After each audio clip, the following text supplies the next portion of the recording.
flesh. Illegal. Help! I'm being repressed! That's too much, man! Come on!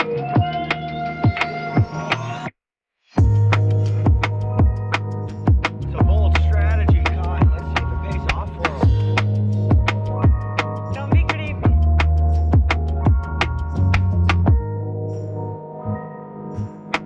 Not gonna do it. Wouldn't be prudent at this juncture. Aren't I a good guy?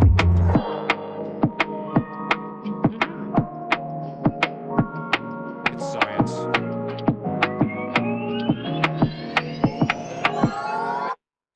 I'm staying in the race.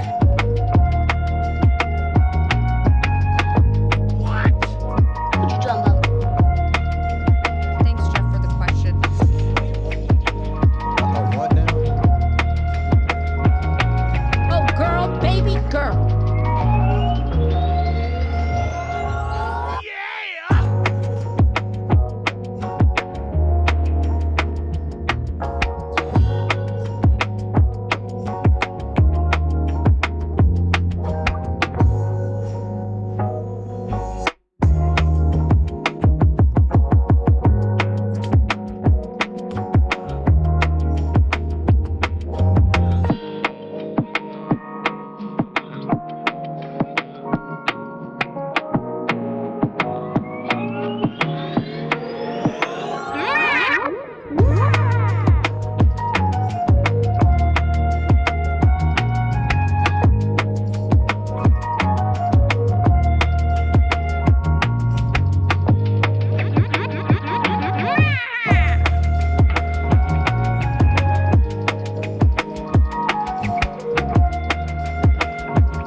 When I go into the dry cleaner, that dry cleaning place becomes holy.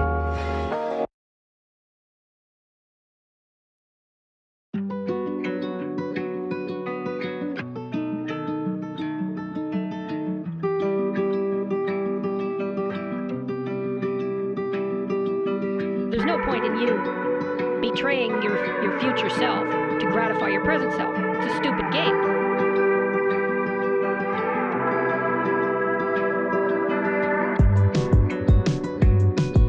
There's no point in you betraying your future self to gratify your present self. It's a stupid game.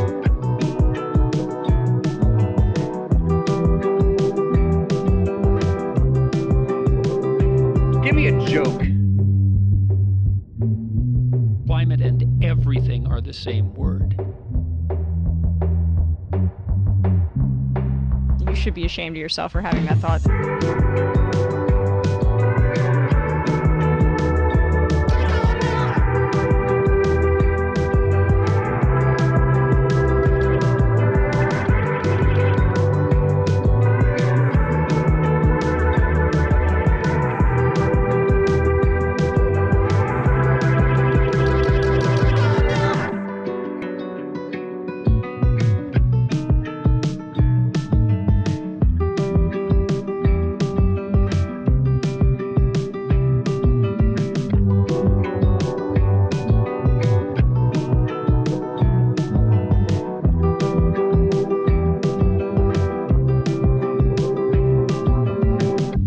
So I just want to address something. I was wrong.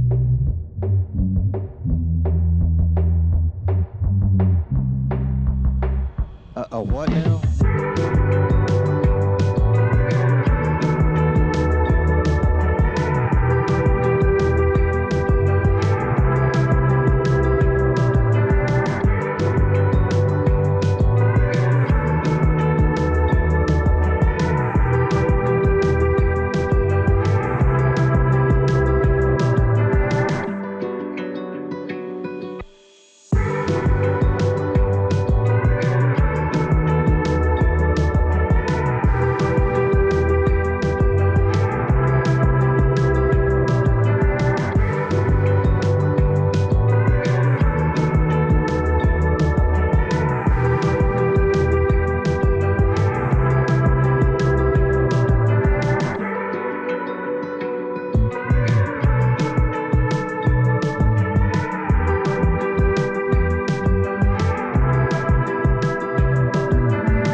This is from 12 Rules for Life. I don't want reality. What you talking about? Break now.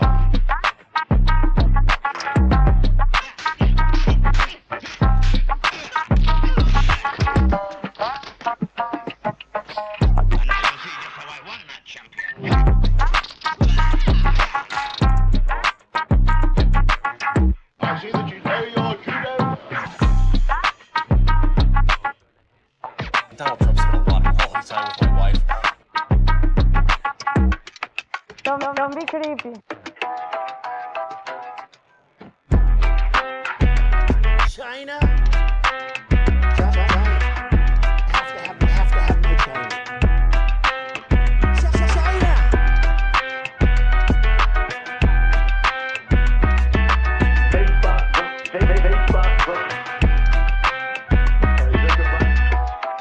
In the Ice Age, how much taxes did people pay? Follow the rich way.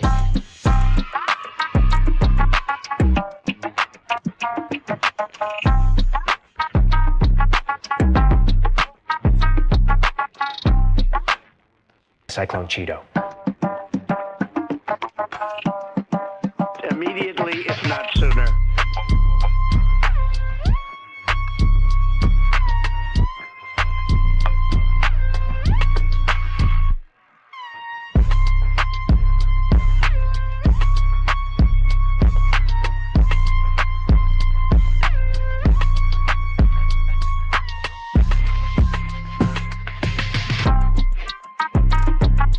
Awful. Weak.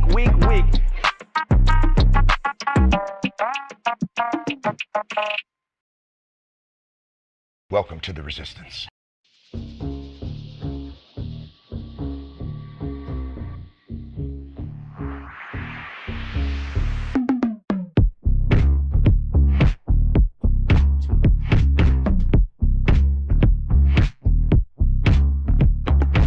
It's a great day.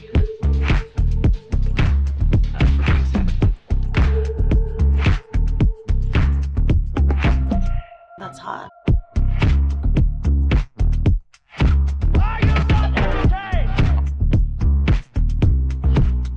So hot right now.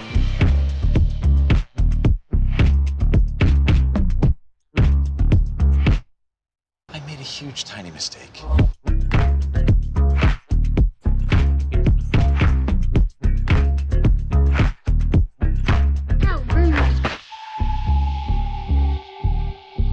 Winter is coming. Precision of language.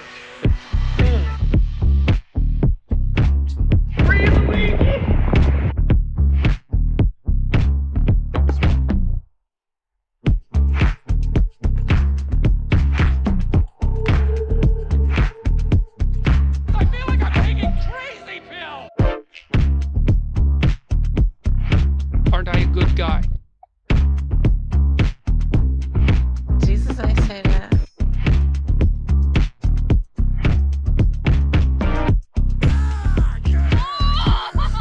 Rid of the Second Amendment. He looks good. And he looks hard.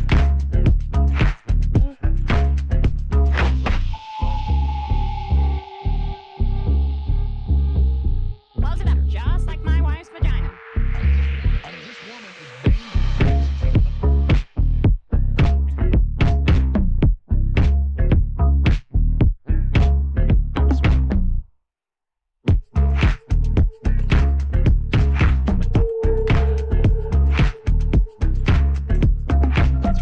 I got boxes full of Pepe.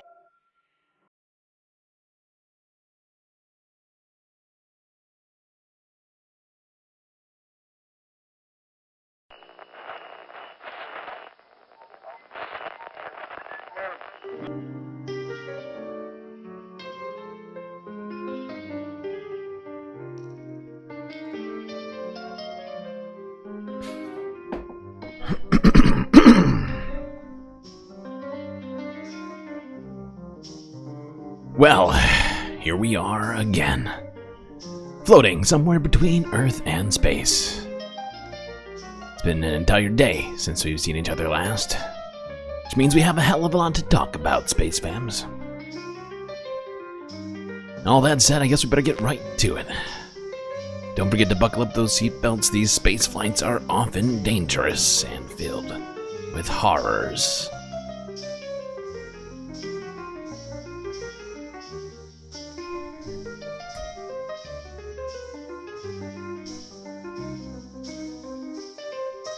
Well, look at all of you people here on this galactic Thurs. Better give some shout-outs. George Waters, Aaron W., and Moanoep123 in the YouTube chat. Jet, a close fourth. Obvious Books, Decipher. Styx Dragon Sharon. Magoggles. Dirk Gently. Geodragon. Narwhal by Nature. Pitchforks Dragon. Multiple dragons in chat already. Look Bovine. Michael Reich. Apache Aldo. Joe 47771. Soul Life's here. Cheetah Man. Bob Carmody. Did I say Bob Carmody? I think Bob Carmody. Actually, no. Bob Carmody is here. Granola Grin. And I think that's everyone. Nightbot's even here. Good to see all of you. Took a break Wednesday. We're back. Galactic Thurs in action. A lot has been happening in the United States and abroad. Even in space.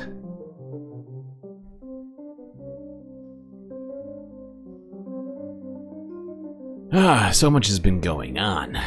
Donald Trump, Elon Musk, seizing the government for their own ends in a multitude of ways.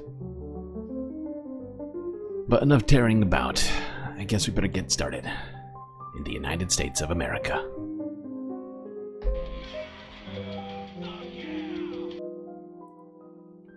I want to remind you of all what words you're allowed to use. You wouldn't want to get caught saying governmentally disallowed words.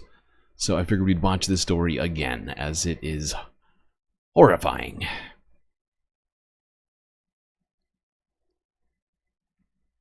And our country will be woke no longer.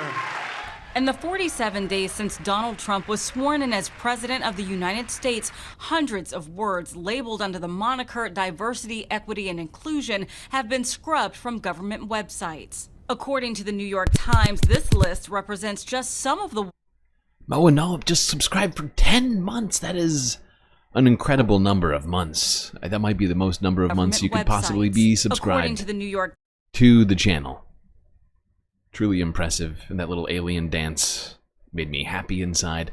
Look at all these great words you're not allowed to use anymore. Accessible, activism, activists, advocacy, advocate, advocates, affirming care, all-inclusive, allyship, anti-racism, anti-racist, assigned at birth, assigned female at birth, assigned male at birth, at risk, barrier, barriers, belong, bias, biased, biased towards, biases, biases towards, discriminated, discrimination, discriminatory, disparity, diverse, diverse backgrounds, diverse communities, diverse community, diverse group, diverse groups, diversified, diversify, diversifying, diversity, enhance the diversity, enhancing diversity, environmental quality, equal opportunity, equality, equitable, equitableness, equity, ethnicity, inclusive, inclusive leadership, inclusiveness, inclusivity, increase diversity, increase the diversity, indigenous community, inequalities, inequality, inequitable, inequities, inequity, injustice, institutional, intersectional, intersectionality, key groups, key people, key populations, Latinx, LGBT, LGBTQ, marginalize. The Aaron Flies just took Jeff Bezos' money and gave it directly to me. Good choice.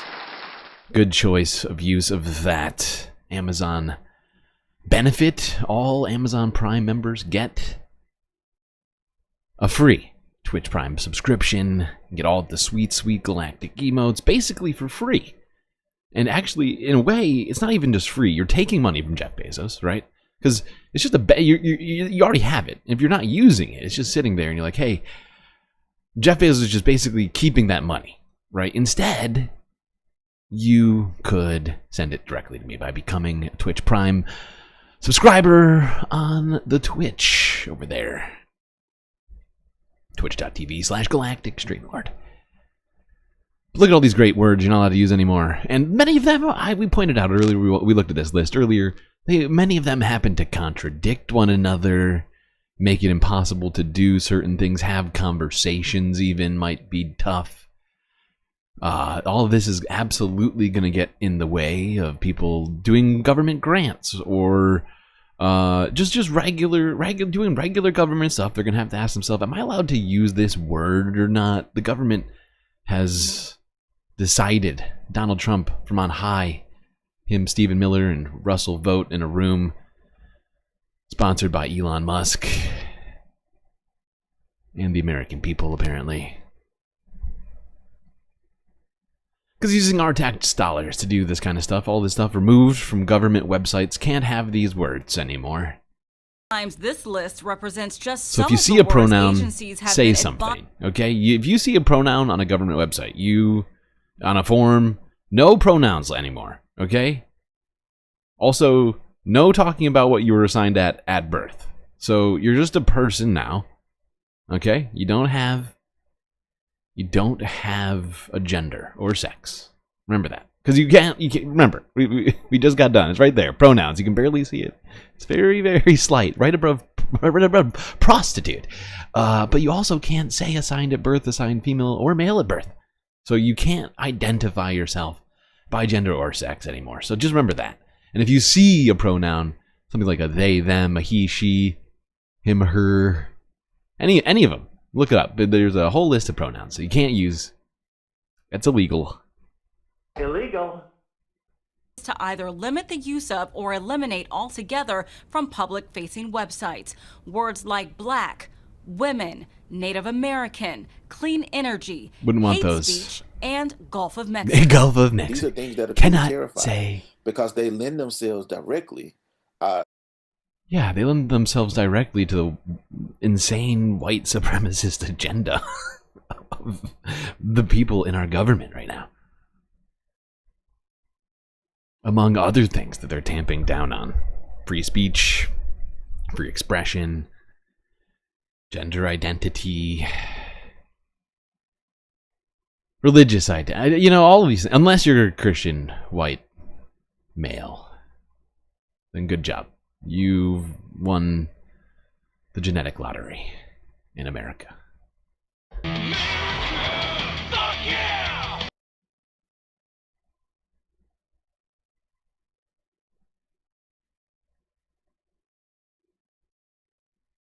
All right, let's remember just how serious they are about removing all words that offend the Republican sensibilities, things that make them melt, facts and things, simple slogans making Republicans incredibly upset.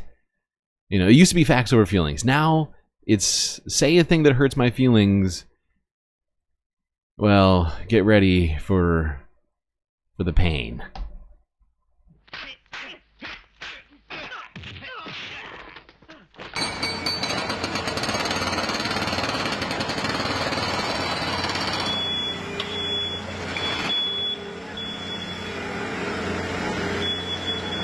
That's right. In an incredibly petty, childish, and arguably very racist move, Donald Trump, so upset by the existence of the words Black Lives Matter, having it physically removed, paying federal tax dollars. Paying federal tax dollars for a Republican safe space once again. They were being triggered as snowflakes often are when seeing words that upset them, and so they've removed them physically, so that no one will ever have to think about Black Lives Mattering ever again.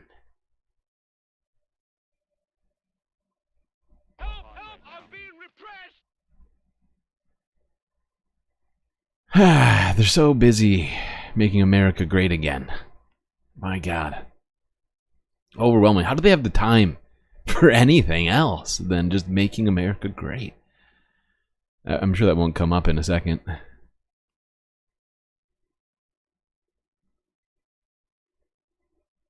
Now, I'm fairly certain there's some chemicals that could have been used to remove the words, but they've gone the extra step of they're just ripping up the whole road right now in order to remove these. The amount of effort going in to all of this is truly astounding. This is merit and competence at its finest, okay? Destroying a whole road to remove some letters on it that the government itself put there. Government put these words here. Now the government's spending your tax dollars once again to remove them, as well as to rebuild an entire road. That should be fun. That should be good. That's good use of tax dollars. We have 33 1/3 likes. Wow, that's a lot of likes. 23 minutes in. That's like 1.5 likes a minute. Truly astounding. That's 2 7s in a row. No, that's 2 15s in a row. Okay. Remember how I was talking about how this was probably taking up all of their time? And how Republicans must be incredibly busy trying to make America this great once again? You know, removing all of the naughty words from government websites and roads that make them very sad, make them cry into their sleeves. Why? Why do I have to see this word? Oh, so painful. And so they're very busy, right? They have taken it upon themselves to fix America with all of this removal of hurtful words, make Republicans sad. So they don't have time for anything else at all. You know, they're making the government more efficient, right? More competent, full of meritoriousness. But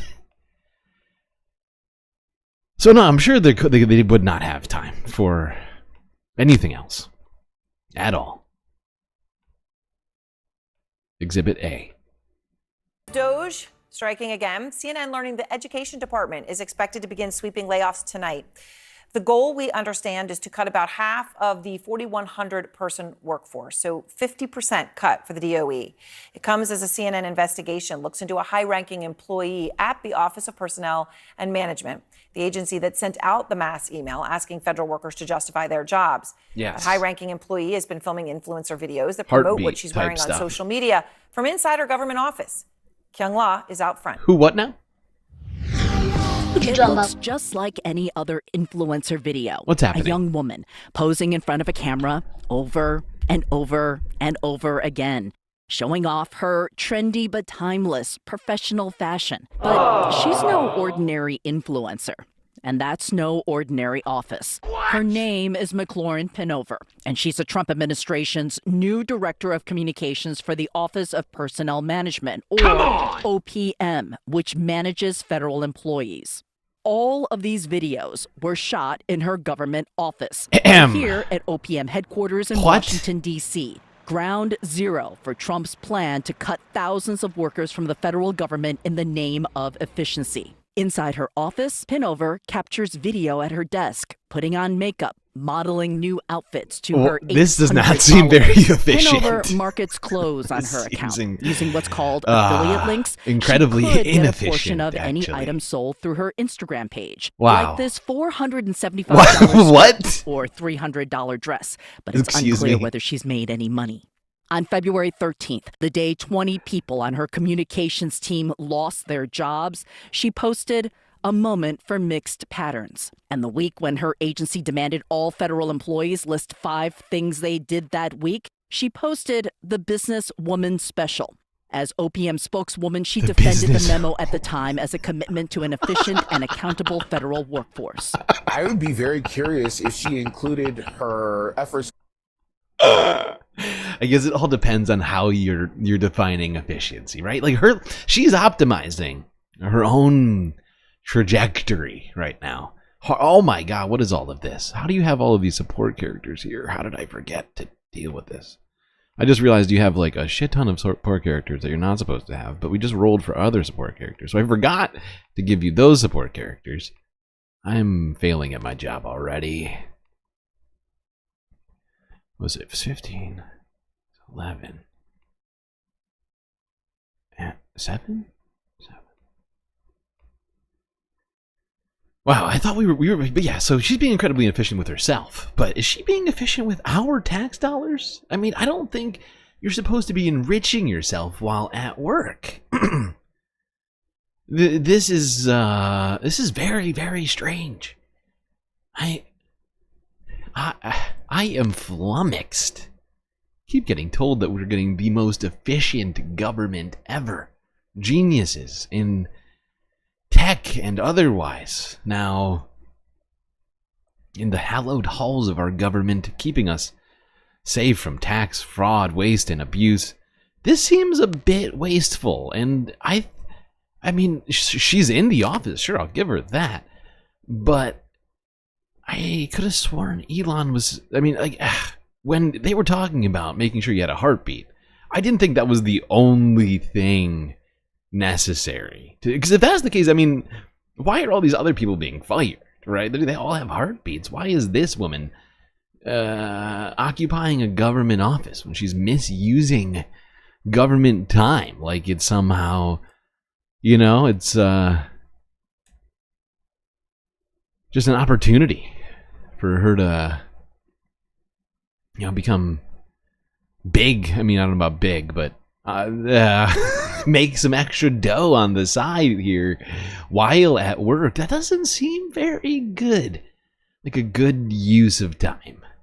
Like if you were at your job doing this, right? Like, I don't know where you work. Let's say you work at Burger King, right?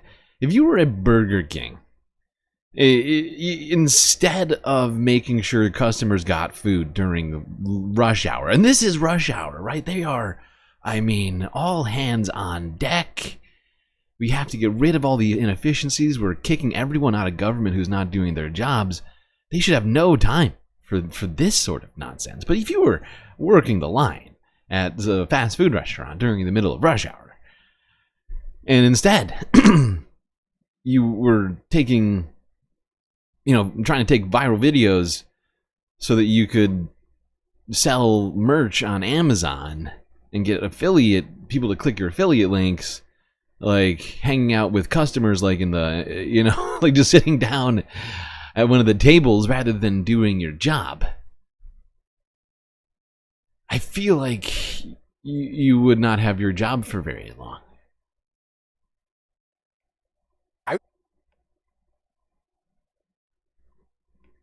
Very curious if she included her efforts to promote her brand as part of the 5 things that she accomplished that week. Yeah, Donald Sherman, good Chief Counsel for an ethics watchdog Thanks, Jeff, group, for the says question. more than anything, this behavior is insulting to the thousands of federal employees being fired. Yeah. This Trump administration appointee is violating the public trust at the same time as she seems to be instrumental in the administration's attack on civil servants.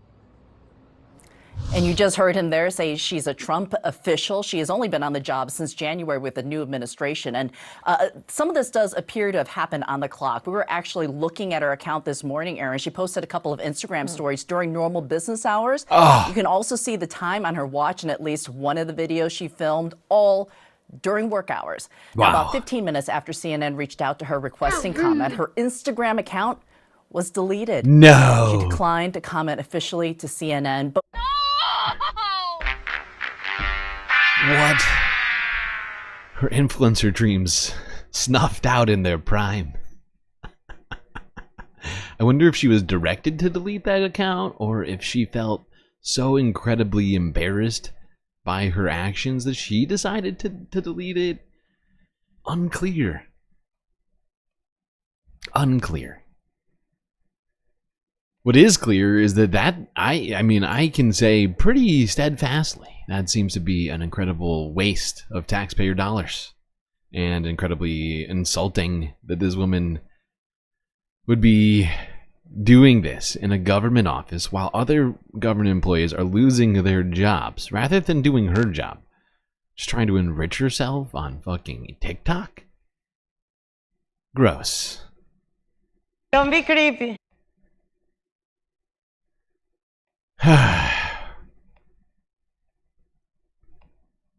Let's go to the Ministry of Truth. Caroline Levitt is very upset. She's upset because the mainstream media has been very rude to Elon and saying nasty, untrue things. Some comments Elon Musk made yesterday. He said that there is $500 to $700 billion in waste and fraud and entitlement spending. He called it, quote, the big one to eliminate. Earlier this month, he also referred to Social Security as a Ponzi scheme. Should Americans expect changes, big changes to Social Security? Some of the things that I say will be incorrect. President Trump has been unequivocally clear on this. He is going to protect Social Security and Medicare benefits and Medicaid for hardworking Americans who paid into these entitlement programs and deserve those hard-earned benefits. And unfortunately, the mainstream media has taken Mr. Musk out of context. I saw a Bloomberg headline that our team actually worked on getting updated and fixed because it was so wrong, and it took Mr. Musk out of context. What he was specifically referring to cutting was the waste and the fraud and abuse that does exist in these programs. According to an IG report from the Social Security Administration, there's more than $70 billion of fraud in the Social Security program alone that we know of. And so the president will continue to protect these programs for hard-working Americans, and actually cutting the waste, fraud, and abuse out of these programs will protect it for hardworking Americans. Caroline, I know you're trying your best, but I'd refrain from, answering a question about how Elon's not going to cut Social Security by talking about how he's going to cut Social Security. Because they've actually proven none of the fraud, right? They've claimed a lot of fraud and then come up with evidence that doesn't make any sense because they don't understand how the system works. But they've actually proven zero amount of fraud so far. Certainly not in the billions of dollars. I haven't heard of any actual fraud out of them. It's just, oh, look, there's 300-year-old people on Social Security. Well, people are a little bit upset about what Elon's been doing. I don't know if you've heard. But his company and one of the main sources of his wealth, Tesla, has been under fire. Let's go to global news here from Tuesday. These Tesla drivers are still happy with their choice. I love this car. It was like 4 years I was waiting for this one. They say they're saving money, not paying for gas, and feel it's a better choice for the environment. Or 4? I think if it gets a little worse, then I'll start to kind of, go around in my head thinking, maybe. It's not a matter of maybe for many. The sale of a used Tesla at this BC dealership sparked several comments on social media. People were suggesting that it was a symbolism of Nazi, of what's happening in the United States. Exactly, it is. Understand that's exactly what it is now. An existential trade war with the United States. Drivers are sporting bumper stickers that read, "I bought this before Elon went crazy." Some competitors like Kia are capitalizing. Their sticker says, "I bought this after Elon went crazy." Protests have erupted across the U.S., with Tesla stocks taking a hit. Musk spoke on Fox News Monday. How are you running your other businesses? With great difficulty. I'm just here trying to make government more efficient. Trump defended Musk in a post on his Truth Social. 2 Republicans, conservatives, capital Republicans, capital conservatives, and all great Americans. Elon Musk is putting it on the line in order to help our nation, capital N, and he is doing a all caps fantastic job. But the capital radical, capital left, capital lunatics, as they often do, are trying to illegally and collusively boycott Tesla, one of the capital world's greatest automakers and Elon's quote-unquote baby, in order to attack and do harm to Elon and everything he stands for. They tried to do it to me at the 2024 presidential ballot box. All caps. How did that work out? In any event, I'm going to buy a brand new Tesla tomorrow morning as a show of confidence and support for Elon Musk, a truly great American, who, why should he be punished for putting his tremendous skills to work in order to make, all caps, America great again? People coming after Elon, selling his stock, not buying his cars. Incredibly rude. How rude. But yeah, that story was from Canada, if you didn't pick up on that. Global news, even all the way in Canada. People struggling with their ownership of their Tesla. Let's talk about that buying of a Tesla Donald Trump just mentioned in this little truth he put out to the world. Forbes breaking news from 2 days ago. Tesla dealership. White House? Well, the car that I drive is the Model S Plaid. Which is that one? That red one in the middle. 42 likes. It's Still with more likes than minutes in this stream. Unbelievable. Truly impressive from all of you. Got some Astrid for you. It's 0 to 60 miles an hour in 2 seconds. It's faster than a Ferrari. It's pretty Faster than a Ferrari. People can handle it. They're gonna be using it more. I'm not allowed to use it. It looks fast. That's a fast one. Just to be clear, sir, the 50%, is that going to go into effect on Canada or not? Which one? The 50% tariffs? I'll let you know about it. I'm in the middle of a Tesla ad right But I now. appreciated his call. It's the very best phone call. This is beautiful. Whoa! Look at this thing. Can I get in? Get in! Okay. Have you ever sat Let me get in steering a wheel on second. one of these? Of a Tesla? Do you want my notes? Yeah. They gave me notes. I said, Look, Elon, he gave me those notes. What do I need them for? I'm not Joe Biden. Let me get in a second. I'm staying in the race! I mean, if you actually drove it around, it would really be wild. Wow. I get it as other side. That's beautiful. This is a different panel than I've had. Everything's computer. Everything's computer. Everything is computer.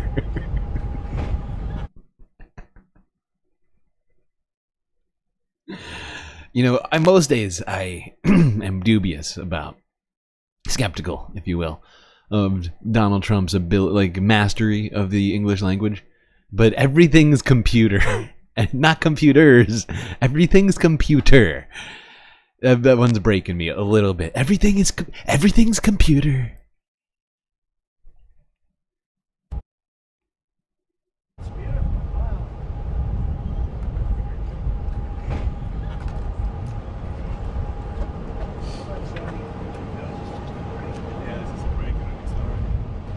Everything's waffle. That's beautiful. Can you start it? Should I? Let's see the engine.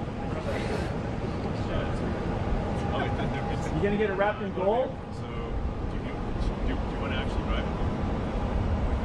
When's the last time Donald Trump actually drove himself anywhere?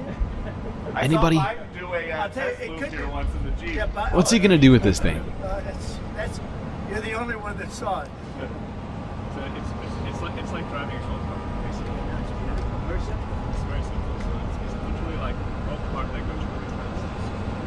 There's no gears. This is really amazing. Really amazing. I have no idea what Elon is saying, but this is an incredible car. Much better than the presidential limousine.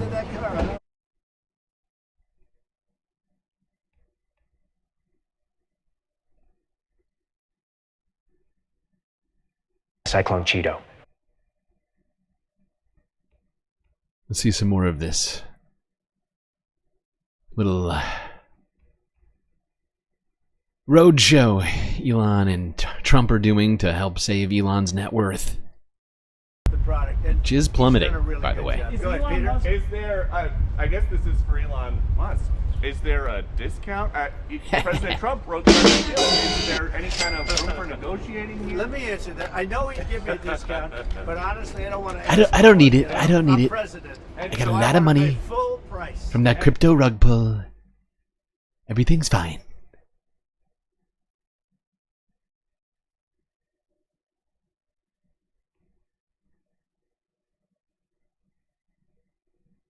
And how does this work? And I want that same color. Are you going to put down a credit card? Elon, would you take a personal check from the president? I do it the old. I give checks. Checks. I like to sign my name. I think his credit's good.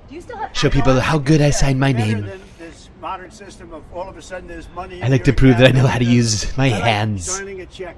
Like an everyday normal guy. And I don't want a discount. He would give me a discount. But if I do a discount, coupon code Maga. What about? I don't want any discount. What about a vanity plate? Yeah, let's see. That's good. Truth. I like that one. Truth. Have you heard of Truth before? The playlist gets downloaded as well. You can thump your music. You can do it. I just looked at it. I looked at that dashboard. You can do anything. You can do whatever you want. You can send this car to the moon. Boost Tesla sales and boost their stock. I hope it does. Yeah. Was that your goal? I care about one It's- thing. When look, somebody's a great patriot, it's a great he patriot. shouldn't be hurt. Yeah. He's a great patriot. He didn't know me from Adam until we He met didn't a know little me. bit when I was We- in my we- first term. But I knew him a came out, little. he endorsed me very strongly. But yeah, I mean, why should Elon have to get hurt from all the stuff he's doing right now in our government? He's a great patriot. Unbelievable. I mean, this is wild. And yeah, sure. Have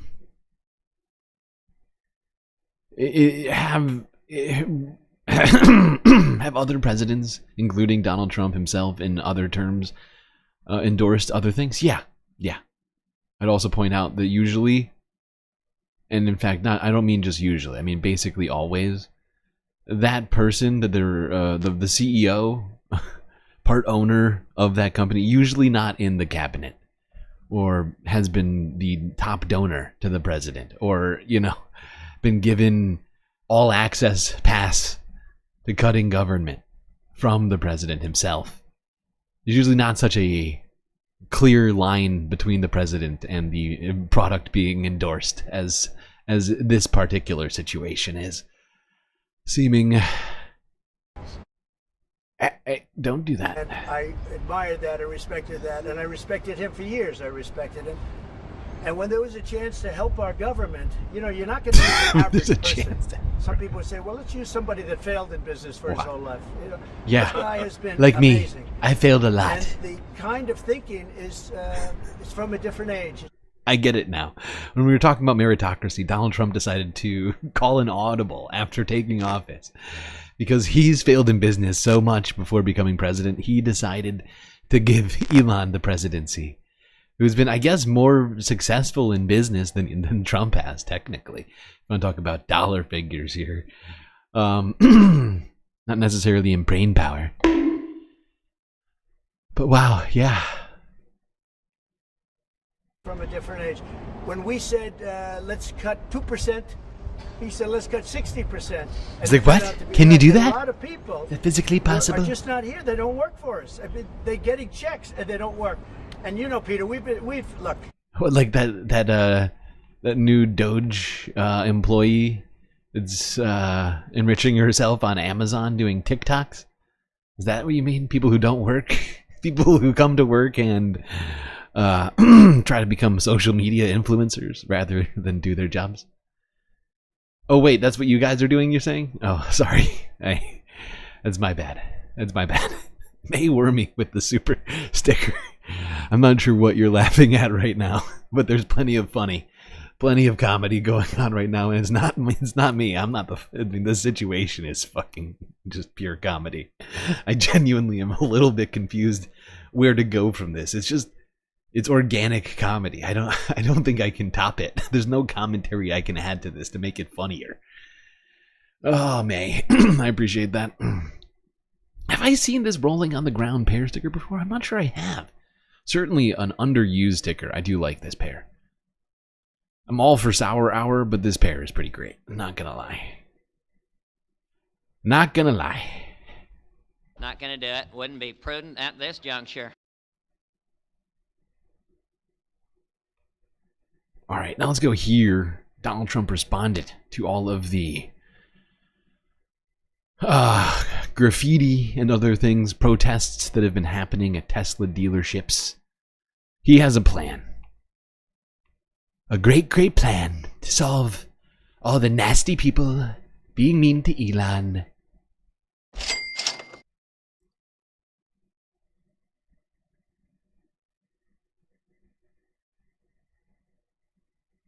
$50 likes. My God, how are you doing this right now? 50 likes in 47 minutes. This means a lot.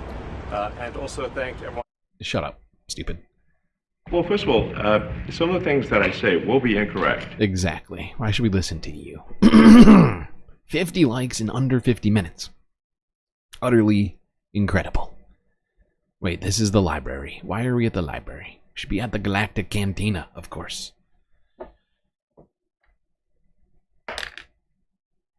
It's another. How have we rolled 3 15s in one day? Okay. Narwhal with a super chat. The order of the human centipede is becoming clear. Oh my God. All right. Really impressive though. 50 likes, 48 minutes. How do you do it, chat? How do you do it? That's my question. This means a lot. And also thank everyone out there who is supporting Tesla. It's really terrible that there's so much violence being created against people like Tesla, people stores, like Tesla Tesla owners, what? Tesla stores. These are innocent people who've done nothing wrong. Tesla owners are being attacked? So, I have heard of.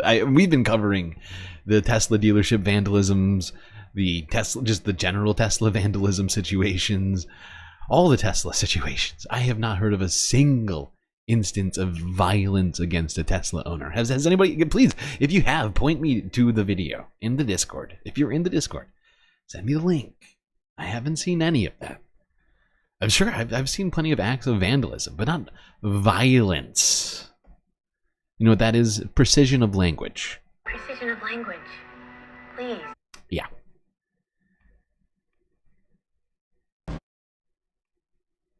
Yeah. But nobody's been, I mean, it hasn't been, there's been some physical damage, a little damage, and we want to keep it that way because I don't want to say this, it's just not the appropriate, but law enforcement's out there watching everybody. We don't want this to happen. And not to somebody that's been so good to our country. He didn't have to do this. He didn't have to go through this. And we can't let it happen. And aside from that, I happen to love the product. Mr. President, it's a lot nicer if you also happen to love the product. And he's done a really good job. Go ahead, Peter. I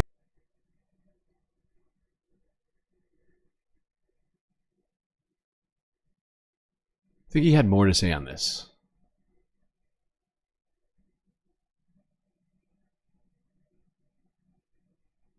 Right? Am I right? Moving around doing really well. Donald Trump said that he intends to buy a brand new Tesla. Wow. Several of the vehicles were parked in the White House driveway for him to pick, accompanied by Elon Musk. This is after Trump blamed the radical left lunatics for illegally boycotting the company. I will do that. I'll do it. I'm gonna do it. We catch anybody doing it because they're terrorists. A great American company. You know, I've stuck up. Wow. Wow. Vandalism equals terrorism because you're upsetting Donald Trump's best friend right now. That's what terrorism. Honestly, in a way, I appreciate this. Not for what it will do in terms of people attempting to protest against Elon Musk and Tesla. No, what I'm concerned about with this is actually not concerned, but I'm like sort of like, oh, look at that. We are just laying bare how arbitrary the definition of terrorism really is. Because if you can define what's happening as terrorism to Tesla dealerships, well, anything is terrorism, okay? Literally anything. The order of the human centipede. It's getting real gross.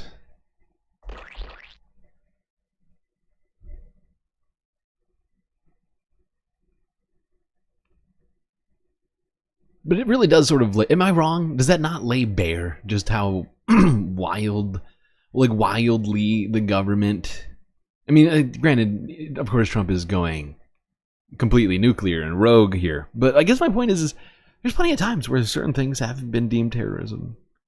Other times where they have that sort of contravene one another. Can't wait to see this one get made a law. Not liking the stream is terrorism. That's a great point, Daredevil.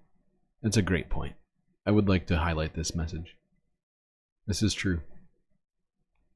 This is true. This is a galactic decree. It's the law. Not liking the stream is in fact terrorism. Can't do it. Illegal. Same thing as protesting a Tesla dealership.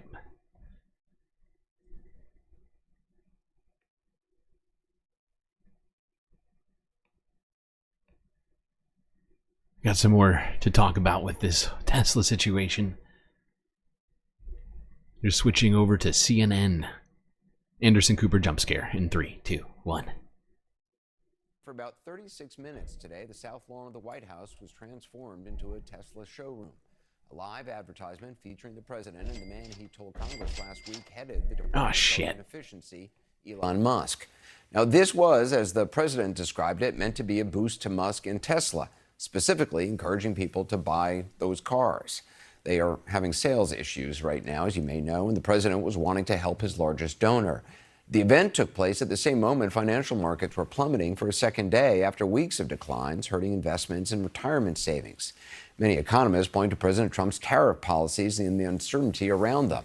A much deeper route was avoided today as the White House eventually walked back Trump's early morning threat to double tomorrow's steel and aluminum tariffs on just Canada.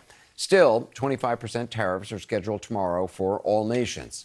And there's a highly anticipated inflation report out tomorrow morning. The president spent little time discussing any of that publicly today. He had Teslas to sell.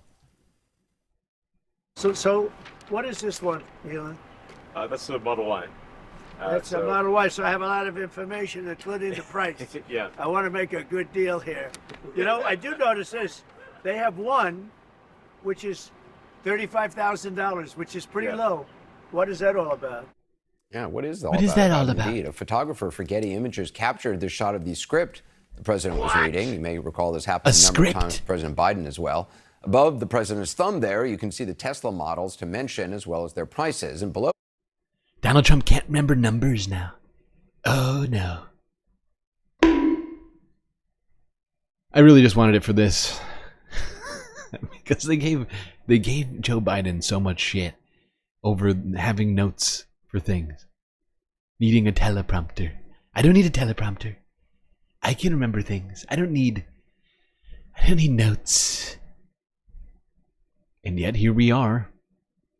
And by the way, I would point out, while Tesla may have a model sells for maybe $35,000, or they were working on one, I think, that was supposed to sell for $35,000.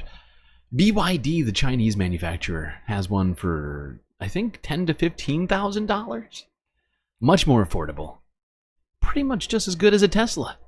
Being sold across the world, just not the United States. So that we can enrich people like Elon Musk even more.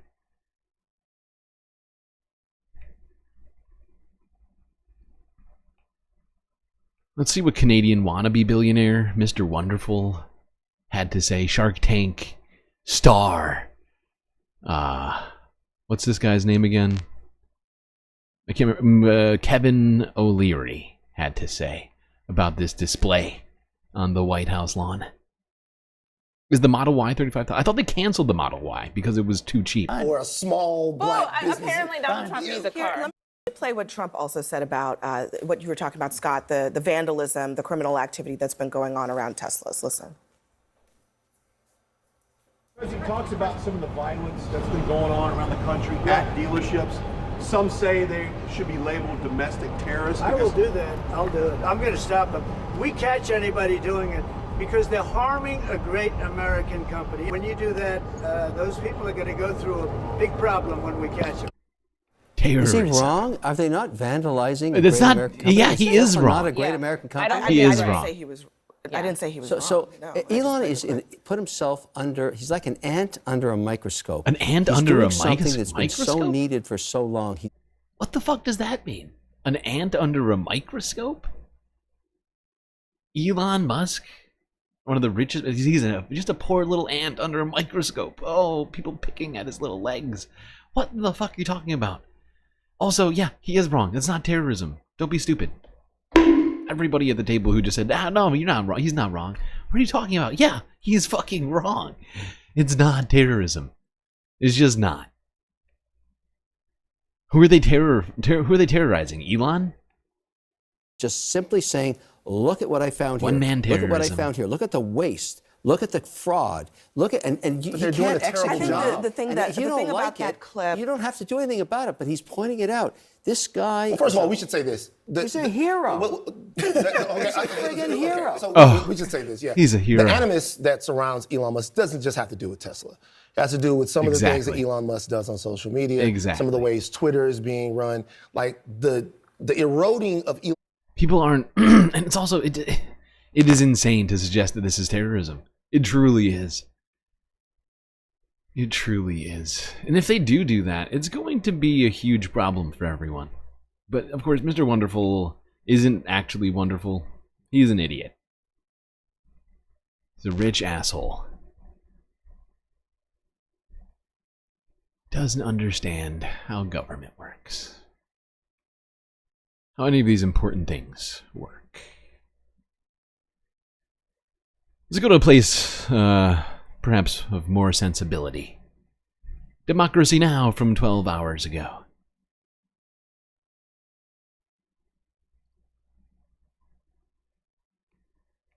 Democracy depends on a free press. Please support our independent journalism at democracynow.org/give. This is Democracy Now!, democracynow.org. We just reconnected with Gaza and want to return to our conversation with the two doctors who are volunteering at hospitals in Khan Yunis in Gaza. Now the 12th day since Israel's completely blockaded the Strip, cutting off all food, medicine, and fuel. Dr. Feroz Sidwa and Dr. Mark Perlmutter are back with us. Dr. Feroz Sidwa, I was just asking you about your meeting with the... it looks like... Oh, right. I forgot about this. We may have just lost them. I forgot about this. Totally. They have, like, technical difficulties at the beginning of this, so they have to switch topics to this. Where does that start? Like here? Article. A headline of a new article in The Guardian by our next guest, who's been helping to organize the Tesla takedown protests at Tesla showrooms to protest Elon Musk, President Trump's billionaire advisor, the richest man in the world, and his top campaign donor.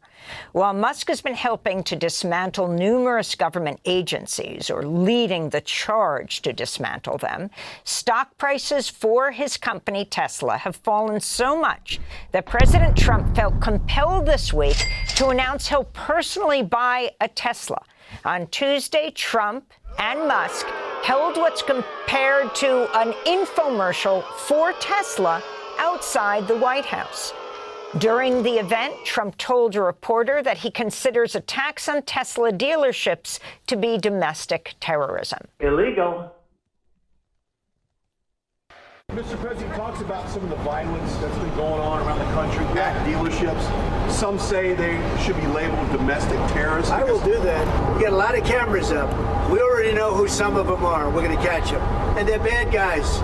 Let me tell you, you do it to Tesla and you do it to any company, we're going to catch you and you're going to go through hell. Boycotting We're Tesla joined now by Valerie Costa, a Seattle-based activist who's helping to organize the Tesla takedown movement with the local group Troublemakers and others. Valerie, can you talk about Elon Musk singling you out, and what are you doing in organizing, what is your goal, these protests around the country, from Washington State, Seattle, where you are, to here in New York, the Tesla dealership here? Yeah, hi. So this past weekend, I woke up first Saturday to a tweet where Elon Musk had tweeted that Troublemakers, the group I organize with, along with 4 other organizations, were Act Blue funded, which is, at least for Troublemakers, is outright not true. And then Sunday morning, I received, a friend sent me the most chilling text for me, which was Elon Musk had retweeted another tweet where this person had taken a clip from a podcast interview I did about the Tesla takedown protests and made allegations that I was promoting vandalism and such. And Musk said, Costa is committing crimes. So that was terrifying to receive the news of that tweet. And the fallout from that has just been, there's been a lot of people online trying to smear me, make connections, make up stories about who I am and where I get money from, all sorts of just harassment, and I've received threats. It's been scary. It's been scary. In response to a tweet from a person who essentially bought his way into the White House as the largest online and social media platform and is spreading outright lies about me and the movement as a whole, the Tesla takedown movement as a whole. So I'm just an organizer with the Seattle-based group Troublemakers. There's a group of us here. We're working with a number of organizations and individuals who've been planning protests at Tesla showrooms in the area for the last month or so. They're peaceful, nonviolent protests. They're First Amendment protected, free speech, peaceful assembly. And we've done that and we'll continue to do that as this movement is gaining momentum. Can you talk about... It's horrifying that they are attempting to make peaceful protesters out to be terrorists. It's disgusting. You know, but this is their attack, their crackdown on free speech, specifically speech that they don't like. The supposed lovers of free speech. Elon Musk, the guy who supposedly bought an entire social media company to make it private for tens of billions of dollars, is also heavily involved in that free speech, calling people terrorists for free speech. But it's all just it's a part of a trend right now.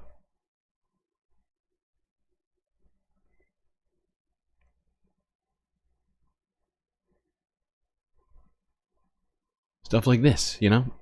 This is just really an extension of stuff like this. Right here.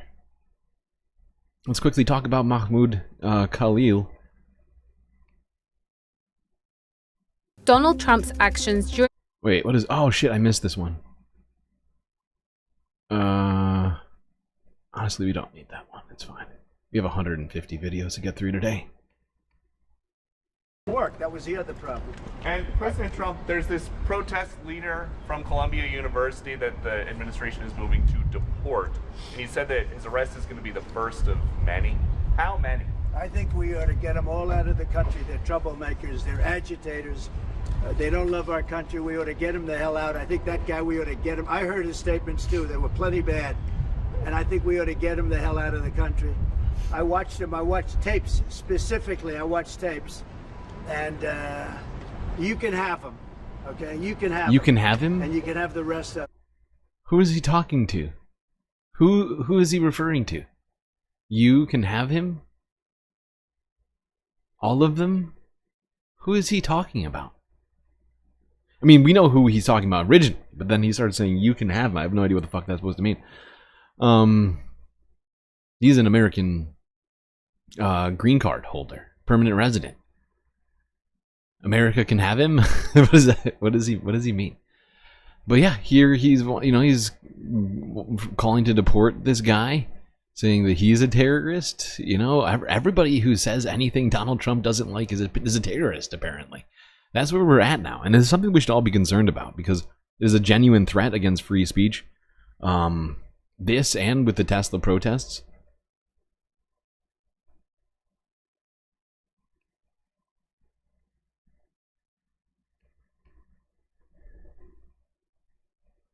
It is shocking that this is how far we've come. In the midst of this, people have been protesting to free Mahmoud, who was apparently taken all the way to Louisiana from New York within like 24 hours or something like that. He was taken across multiple state lines.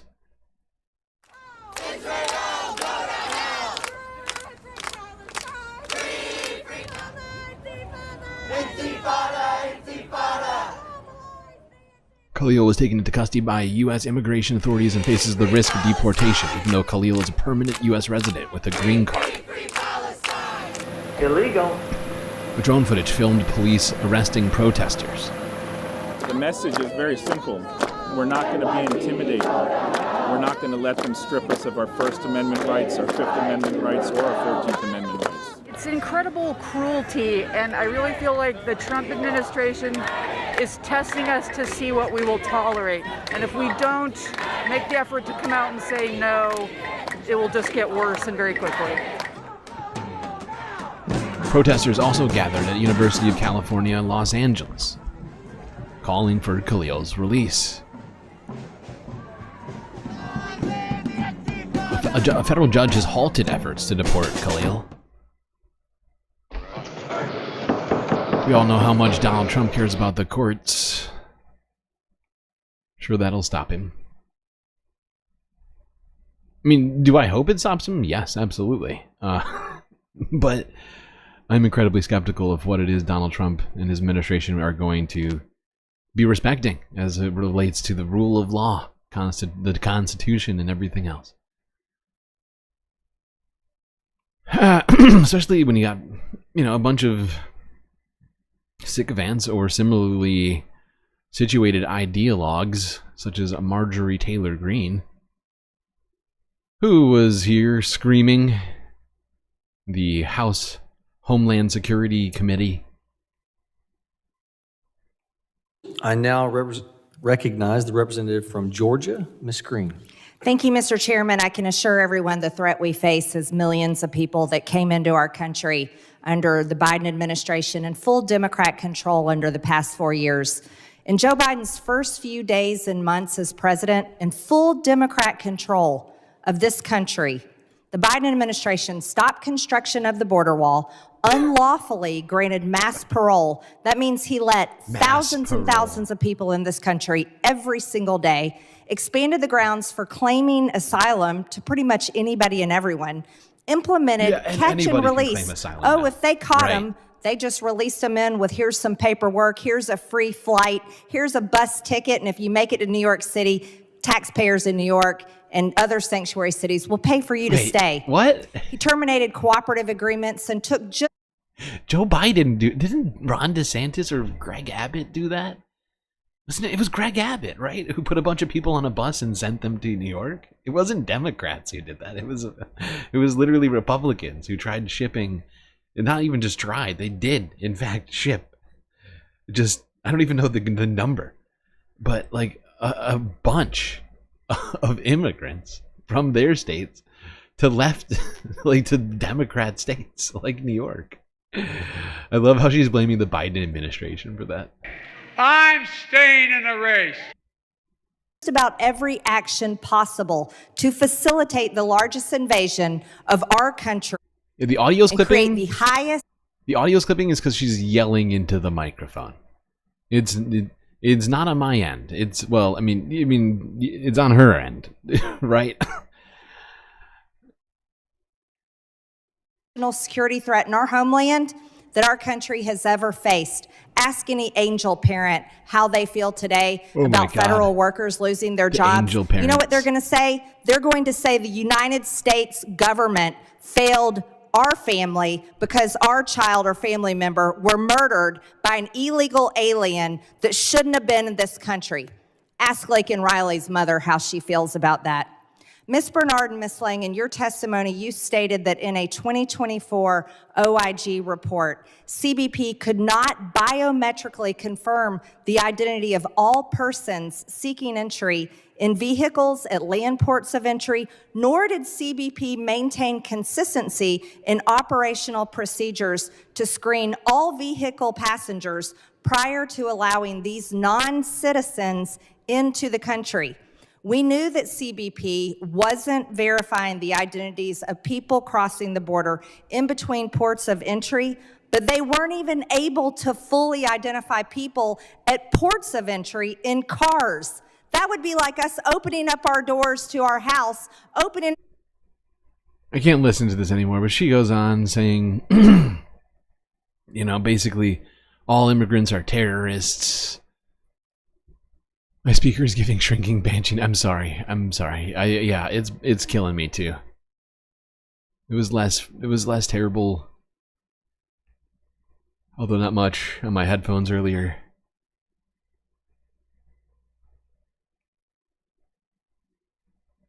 All right, now let's go back to the Ministry of Truth. Head Minister of Truth, Caroline Leavitt,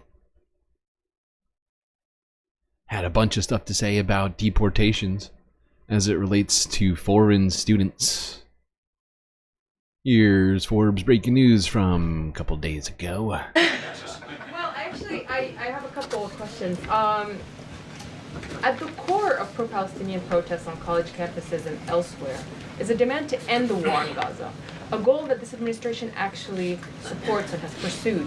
So why has this not been acknowledged or highlighted even? Because these colleges and these protests have again put out Hamas propaganda. The flyers that have been distributed call for violence. The flyers that have been distributed have the logo of an organization that has held Americans hostage, that murdered innocent babies, that murdered men, women, and children. They are a designated foreign terrorist organization, and we are not going to tolerate non-citizens, foreigners who come here on a visa engaging in such behavior, siding with terrorists. Political activity. And the Secretary of State reserves Protest, the authority free speech. to revoke the... So if you're a foreign student on a visa, or you're here on a green card, even though you've gone through the entire process, you don't have the same rights as U.S. citizens. They're basically rescinding the rights of people, right? Because as a green card holder, as someone in the United States, you have the First Amendment right to protest, to free assembly, to free speech, and they're taking that away from you now. Immediately, if not sooner. Help! Help! I'm being repressed! The green card or the visa of an individual who serves as an... actually, it says right here, reasonable grounds to believe that the alien's presence or activities in the United States would have potentially serious adverse foreign policy consequences to the United States. Now, this has only been used one time against an actual government official. It's an incredibly arcane, almost never used law, which is being taken advantage of in this moment to deport people like Mahmoud Khalil and perhaps more people. It's unclear what their plans are with this, but well, it's not unclear. I mean, they're actually making it incredibly clear. It's unclear what will actually happen. But this, I mean, if ever there was a wake-up call for protesting against this horrifying government, it's got to be stuff like this, saying that free speech, both in the case of Tesla and in the case of U.S. foreign policy, are somehow either criminal or terrorist acts. I mean, it's fucking insane. It is literally, I mean, this is complete violation of First Amendment rights of people. One of the most blatant ones ever. 60 likes. I see you over there.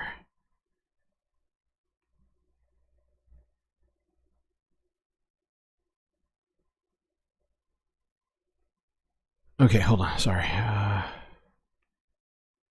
Deal with that in a second.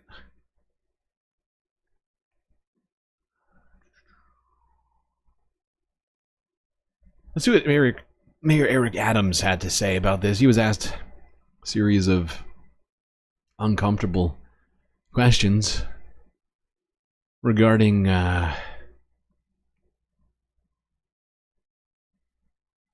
what he thought about ICE coming to New York City, a sanctuary city, to remove a green card holder from their home and place them in detention for having utilized their First Amendment right.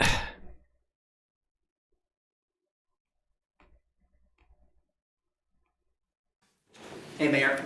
What's happening? How are you? Good. Just back to the ICE arrest. To this point, no charges have been filed.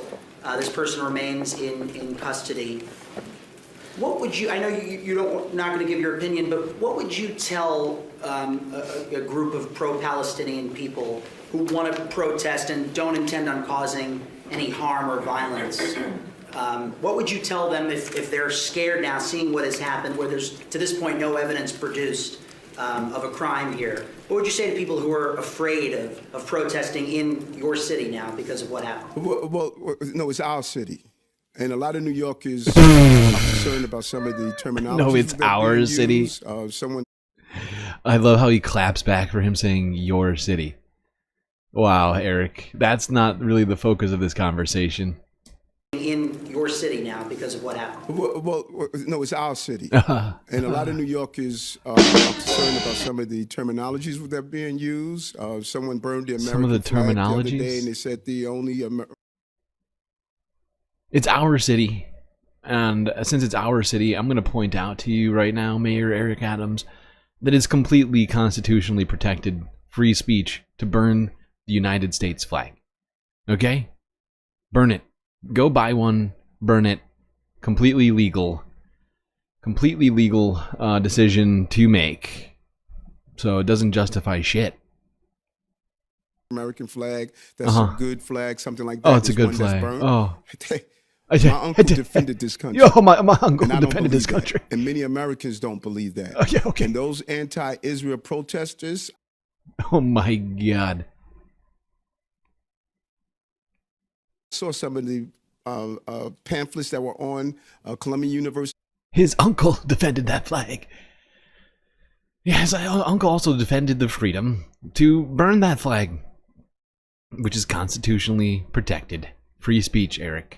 Same thing for criticizing Israel, regardless of what you might like to think. I don't want reality. Eric Adams getting involved with this sort of destruction of free speech. Time to put somebody new in office, and it's not Andrew fucking Cuomo. Okay? Just gonna point that out to everybody who might be listening right now. Do not vote for Andrew Cuomo. There are better people on the ballot right now.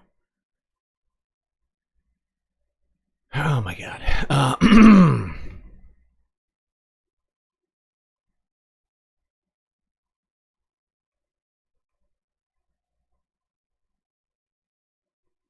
Let's go here. Eyewitness News ABC 7 from yesterday. Talk about judges considering free speech issues in the wake A judge will weigh in of all on the of arrest this. of a pro-Palestinian activist at Columbia University. Mahmoud Khalil was taken by ICE earlier this week, even though he has a green card. The Trump administration accused him of siding with terrorists during the protests at Columbia last year, and his arrest has now sparked even more protests across the city. Eyewitness News reporter Reagan Menji is live for us in Lower Manhattan with the latest. Good morning, Reagan. Hey there, Pedro. Mahmoud Khalil basically is a permanent U.S. resident. He also is a supporter of the pro-Palestine movement, and the government is accusing him of basically siding with terrorists. Khalil has led demonstrations against Israel's war in Gaza, which rocked Columbia's campus last year. Khalil's detention over the weekend has prompted protests across the city, ending with hundreds of arrests. Now, the case has raised alarms about free speech protections, while President Trump continues to crack down on protests at colleges. The White House saying Columbia University is, quote, refusing to help the Department of Homeland Security in identifying individuals on campus who have, quote, engaged in pro-Hamas activity. Last week, the Trump administration announced it was cutting $400 million in grants and contracts for Columbia University because of what it says were failures to fight anti-Semitism on campus. As for today, a judge will hold a hearing following the arrest of... I love how I don't know if this was intentional. I love how they zoomed in on when they talked about anti-Semitism on campus. I don't know if they were intending to make this to be an example. I don't know if they were intending to make this sign an example of anti-Semitism. But, of course, Hind is a child who was murdered by Israel. So pointing out that Israel murdered a child isn't anti-Semitism. We're celebrating that child. Also not anti-Semitism. Just human. Just as a human thing. You know, caring about a child.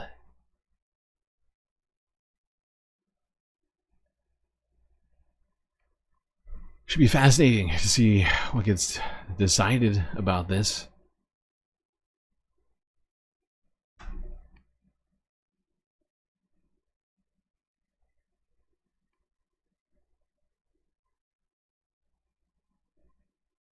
We're going to keep talking about this. It's probably going to... Tesla and Mahmoud probably going to take up the entire first half. Oh shit, I didn't do a goal. Why didn't I do a goal? It's very stupid. Alright, let's go to Majority Report. I'll make a goal right now. Make sure we get all the content. I started so late tonight.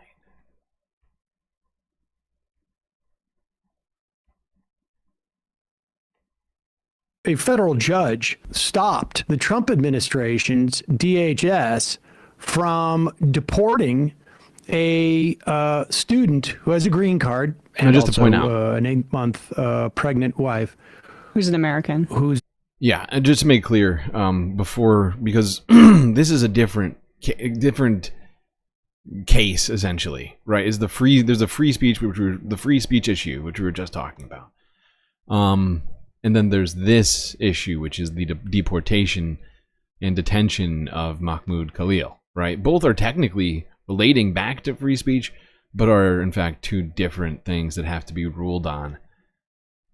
Just in case anybody was confused, because we had them back to back. From deporting a student who has a green card and also an 8-month pregnant wife. Who's an American. Who is accused of protesting in a way that the U.S. government feels is supportive in some way of Hamas. There's no criminal charges that they seem to have levied. They basically say that he's been supporting Hamas and that makes students feel uncomfortable, but there's no specificity to the claim. I don't even think they've been saying. I don't think they've even been saying supporting. They've said aligned. Aligned, which is this is a cut and dry free speech issue, a cut and dry First Amendment free speech issue. Beyond even the pale of a First Amendment.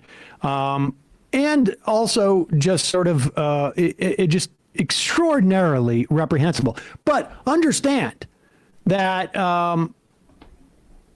this is just a proof of concept, essentially, situation.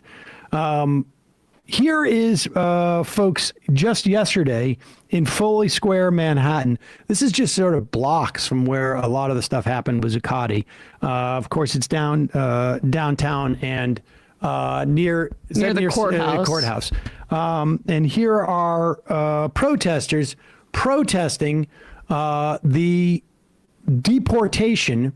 And this guy was on the negotiating committee with Columbia University. Dropsite News, who have been doing, and Prem Talker there, phenomenal reporting about these issues, reported that just a day before he was disappeared by ICE, he had written to Colombia to ask for help because he was fearful that the Trump administration was targeting him. And just what they're saying is aligned with Hamas is calling for Colombia to divest from Israel. Yeah. And we should just say, Prem Thakur is with Zateo. Oh, now. I'm sorry. But sorry about Dropsite that. and Thakur over at... Both doing great work. But doing great work. I think Zateo broke the story that I just mentioned. Apologies.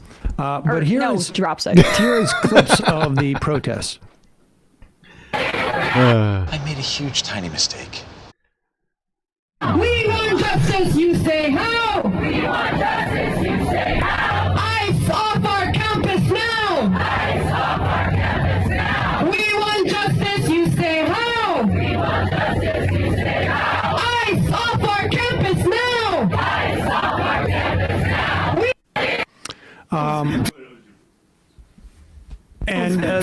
Go ahead. Schools to sewage and water treatment plants have been completely destroyed by Israel with United States weapons. Even after a ceasefire has been reached, Israel continues its genocide on the Palestinians of Gaza. Just these past weeks, and in a blatant violation of the ceasefire agreement, international law, and all principles of justice and humanity, Yeah. So good on folks coming out there. And I don't really want to hear much from liberals who are saying that where are all the Palestinian advocates under Donald Trump? Well, there they are. Check your DSA. There's one I know in St. Louis on Wednesday. I'm sure there's a lot going up in your communities. In the meantime, and this is scary stuff, because CNN had Bruce Blakeman, and he is the Nassau County executive. He's the one who was I can't even remember his name now. That congressman from who just left. Well, this is Swazi's district. Right. Oh, you're thinking I can't even remember the Republican's name. Santos. Yeah. Yeah. This is the guy who supported George Santos. Jewish George Santos.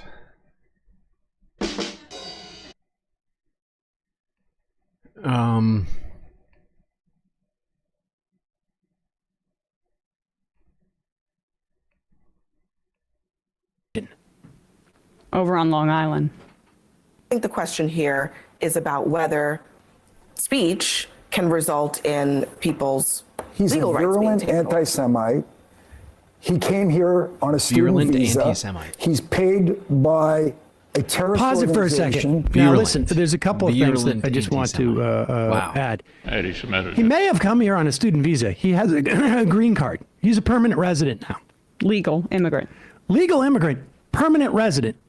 You're a legal immigrant if you come on a student visa, but you're a permanent resident if you have a green card. And I would just say, if you're really worried about anti-Semitism, I would suggest, if you really want to find some, search on Twitter, Sam Cedar, Jew, and you will find a lot of anti-Semitism. I believe that. Oh, God. It's fascinating.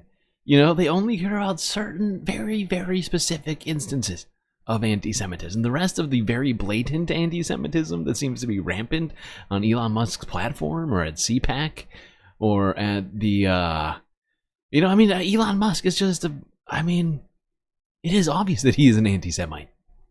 And yet all the Republicans are turning, some liberals, some very pro-Israeli liberals, turning the blind eye to Elon's and, this administration's blatant anti-Semitism, let alone Elon.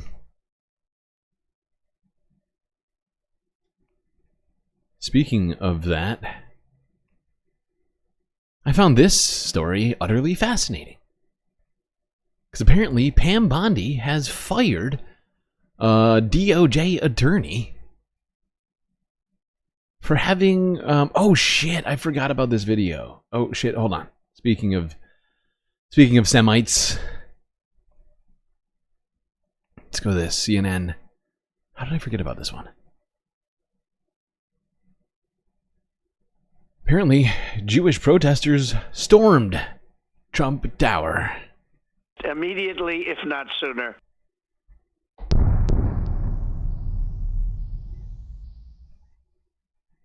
This is from earlier today, out of CNN.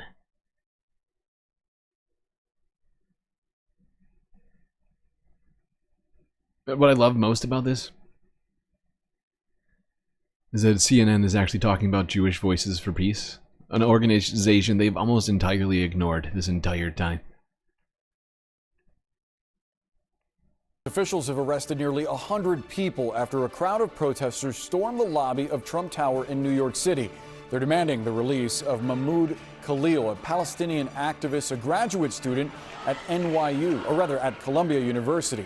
He is at risk of being deported after he helped lead protests against the war in Gaza at the university last year. Homeland Security officials have accused Khalil of being a Hamas sympathizer. Let's go right now outside live at Trump Tower with CNN's Omar Jimenez, who is on the scene. Omar, give us the latest. Yeah, so Boris, about 100 people were arrested as part of this protest that took place inside Trump Tower behind me on multiple levels, 2 different levels of that main sort of lobby entrance to the tower here, as we understand from police. And they were protesting on behalf of Mahmoud Khalil. Jewish Voice for Peace was the group that was leading these particular protests that we saw. And when we first got to the scene, we saw dozens of protesters in zip ties being loaded onto buses, where they were taken to central booking, as we understand from New York police. But the chants that we heard from supporters that even gathered on the outside of some of these barriers that police put in place to keep crowds sort of at bay were things like "Fight Nazis, not students," and protesting on behalf, again, of Khalil, who is still being held in ICE custody as those legal proceedings play out as well. We spoke to one of the organizers of Jewish Voice for Peace about why they wanted to come out here. And to them, they said they did not want the First Amendment entrenched on, which is what they believe Khalil was doing over the course of leading some of the protests we saw out of Columbia University. But also they wanted to show solidarity from the Jewish people as well. Those were the words that one of the organizers told me as we spoke. I love the way CNN talks about it as if it's up for debate whether or not this guy was using free speech by protesting. Like that, they claim he was using free speech. It's like that's exactly what was going on, stupid. And we're going to do back-to-back CNN videos, a thing that's almost never been done here on this channel before, but it's happening right now because of this story. This one is not getting enough attention, honestly, because this really flies in the face of all of the, talk about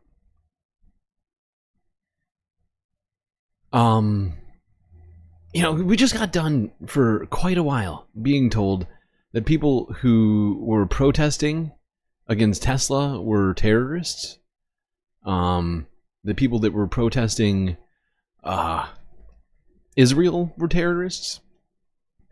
And that justifies deporting a green card holder and potentially arresting, well, not just potentially, but arresting all sorts of hundreds and hundreds of people. Claims of anti-Semitism being rampant on college campuses. This particular guy, Mahmoud Khalil, was somehow what was the exact terminology used? It was MTG. What did she call him? Virulent anti-Semite. That's the word. Anti-Semitic. They're very busy calling out protesters, students, and the like, out for supposed anti-Semitism, yelling about how they're all pro-Hamas, even though, many protesters, not all, but a large plurality of protesters have been Jewish. We just got done looking at Jewish Voices for Peace doing a mass protest in Trump Tower, protesting this very deportation effort. And all the while, you got anti-Semites running all throughout the Trump administration, like Elon,